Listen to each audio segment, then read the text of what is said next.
आज हम BA part third के क्रांतियों पर अरस्तु के विचार का अध्ययन करेंगे। अरस्तु ने क्रांतियों की व्याख्या अपनी रचना पॉलिटिक्स की पुस्तक 5 में की है। ग्रीक राजनीतिक जीवन की प्रमुख विशेषता उनकी अस्थिरता थी। वहाँ संवैधानिक परिवर्तन एक सामान्य बात थी। प्राय सभी नागरिक राज्य सभी प्रकार की राजनीतिक प्रणालियों, राजतंत्र, कुलीन तंत्र, प्रजातंत्र, निरंकुश तंत्र आदि का प्रयोग कर चुके थे। अतः ग्रीक लेखकों के लिए राजनीतिक प्रणालियों के परिवर्तन के संबंध में, जिसे वे क्रांति की संज्ञा देते हैं, विचार करना स्वाभाविक था। सामान्यतः सशस्त्र विद्रोह, उपद्रव, विप्लव या षड्यंत्र को क्रांति की संज्ञा दी जाती है, परंतु अरस्तु के लिए क्रांतियों का यह अर्थ नहीं। उसके लिए संविधान में थोड़ा बहुत परिवर्तन ही क्रांति है। अर्थात क्रांति वह है जब संविधान में परिवर्तन किया जाए। यह परिवर्तन पूर्ण भी हो सकता है, आंशिक भी। उदाहरणतः यदि अल्पतंत्र प्रजातंत्र में और प्रजातंत्र निरंकुश तंत्र में परिवर्तित हो जाता है तो अरस्तु के अनुसार ये क्रांति है। क्रांतियों के जो उद्देश्य थे अरस्तु ने बताए हैं, वो पहला उद्देश्य है संविधानों में परिवर्तन करना। दूसरा, क्रांतिकारियों द्वारा स्थापित संविधान के अंतर्गत शासन शक्ति को अपने हाथों में लेना, स्थापित संविधान को और अधिक वास्तविक बनाना। उदाहरणतः अल्पतंत्र को और अधिक अल्पतंत्रवादी तथा प्रजातंत्र को और अधिक प्रजातंत्रवादी बनाने के इच्छुक हो सकते हैं। स्थापित संविधान के अंतर्गत कुछ संस्थाओं या पदाधिकारियों को परिवर्तित या पदच्युत करना। इन उद्देश्यों के आधार पर अरस्तु ने क्रांतियों के निम्न स्वरूप बताए हैं। पहला, पूर्ण और आंशिक क्रांति। जब राज्य के संपूर्ण सामाजिक, आर्थिक और राजनीतिक और प्रशासनिक ढांचे को बदल दिया जाता है तो उसे पूर्ण क्रांति कहते हैं, और जब उसके कुछ भाग ही बदले जाते हैं तो उसे आंशिक क्रांति कहते हैं। दूसरा है हमारा रक्तहीन या रक्तपूर्ण क्रांति। जब राज्य में सशस्त्र विद्रोह होता है और शासकों का खून बहाया जाता है तो उसे रक्तपूर्ण क्रांति कहते हैं, और जब बिना खून बहाए क्रांति संपन्न होती है तो उसे रक्तहीन क्रांति कहते हैं। तीसरा, व्यक्तिगत या गैर व्यक्तिगत क्रांति। जब किसी महत्वपूर्ण व्यक्ति को अपदस्थ कर दिया जाता है तो उसे वैयक्तिक क्रांति कहते हैं। जब शासन को बदले बिना क्रांति संपन्न होती है तो उसे गैर व्यक्तिगत क्रांति कहते हैं। चौथा, वर्ग विशेष की क्रांति। इसमें क्रांतिकारियों का उद्देश्य किसी विशेष वर्ग के विरुद्ध क्रांति करना होता है। अब हमारे अरस्तु ने क्या बताया है आगे कि क्रांतियों के क्या कारण हैं। क्रांतियों के कारण उन्होंने 2 कारण लिए हैं,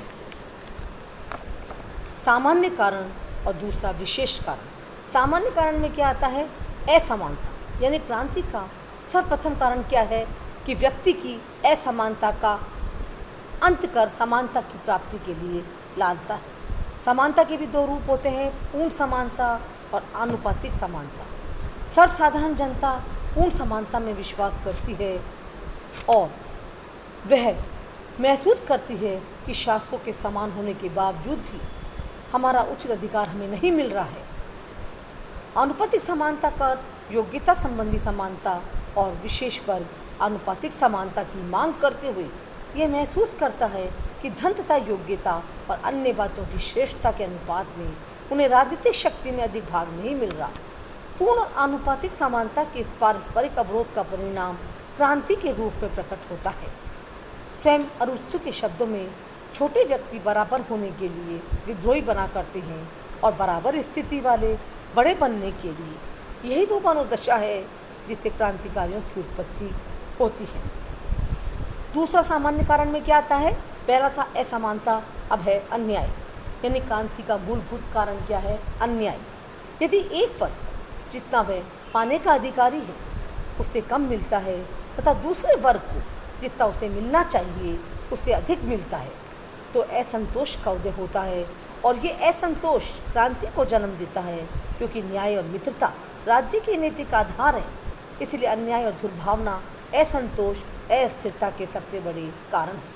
तो सामान्य कारण में हमने 2 आते हैं अरस्तु ने जो बताए क्रांति के। पहला असमानता, दूसरा अन्याय। अब अरस्तु ने क्रांति के कुछ विशेष कारण बताए हैं, जिसमें पहला है शासकों की धृष्टता तथा लाभ की लालसा।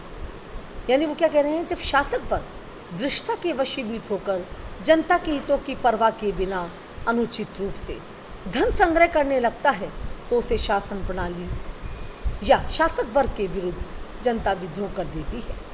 दूसरा हमारा आता है सम्मान की लालसा। जब शासक किसी व्यक्ति को अनुचित रूप से योग्यता के बिना सम्मानित करता है या बिना कारण के किसी को अपमानित करता है तो जनता रुष्ट होकर विद्रोह कर देती है।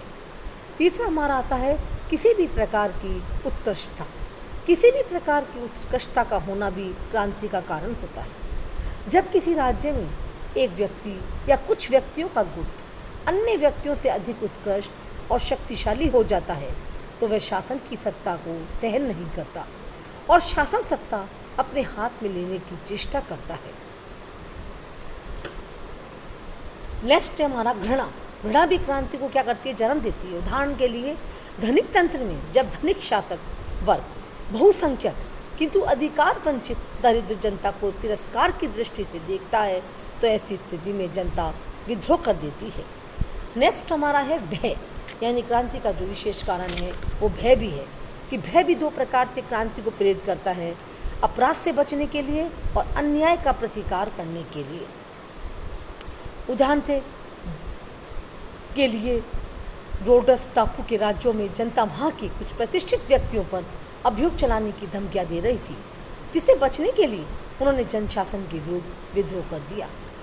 नेक्स्ट है हमारा प्रमाद। यानी प्रमाद भी क्रांति का कारण कैसे बनता है कि जनता अपने आलस्य और उपेक्षा के कारण ऐसे व्यक्तियों को सत्तारूढ़ होने दे सकती है जो वर्तमान शासक के प्रति निष्ठावान नहीं होते और शासन को बदल देते हैं। नेक्स्ट है हमारा विदेशी तत्व। विदेशी तत्व भी क्रांति का कारण बन जाता है यदि राज्यों में रहने वाले विजातीय तत्वों का भावात्मक एकीकरण न हुआ हो तो राज्य में सदैव ही क्रांति की आशंका बनी रहती है, क्योंकि ये विजातीय तत्व विदेशी शत्रुओं के साथ मिलकर राज्य के लिए संकट खड़ा कर देते हैं। नेक्स्ट है हमारी क्षुद्र घटनाएं। कभी कभी क्षुद्र घटनाओं के गंभीर परिणाम के रूप में भी क्रांति घटित होती है। उदाहरण के लिए साइराक्यूज के दो कुलीन युवकों के प्रणय संबंधी कलह ने राज्य के अधिकारियों को दो वर्गों में विभक्त कर दिया और राज्य की क्रांति का सामना करना पड़ा। नेक्स्ट, परस्पर वर्गों का संतुलित होना। क्रांति का एक कारण परस्पर विरोधी वर्ग यानी धनी और निर्धन का राज्य में संतुलित होना भी है। जब एक पक्ष दूसरे पक्ष से प्रबल होता है तो सामान्यतः संघर्ष नहीं होता, किंतु जब दोनों की शक्ति बराबर हो जाती है और दोनों को विजय प्राप्त होने की आशा रहती है तो वह विद्रोह करके सत्ता हस्तगत करने का प्रयत्न करते हैं। तो ये हमारे थे अभी तक थे सामान्य कारण, जिसमें समानता और अन्याय। फिर हमने पढ़े विशेष कारण। अब हम पढ़ेंगे नेक्स्ट विभिन्न राज्यों या शासन प्रणालियों में क्रांति के विशेष कारण, यानी जो हमारी विभिन्न शासन प्रणालियाँ हैं, राजतंत्र, कुलीन तंत्र, धनिक तंत्र, प्रजातंत्र, इनमें क्रांति के क्या विशेष कारण रहते हैं।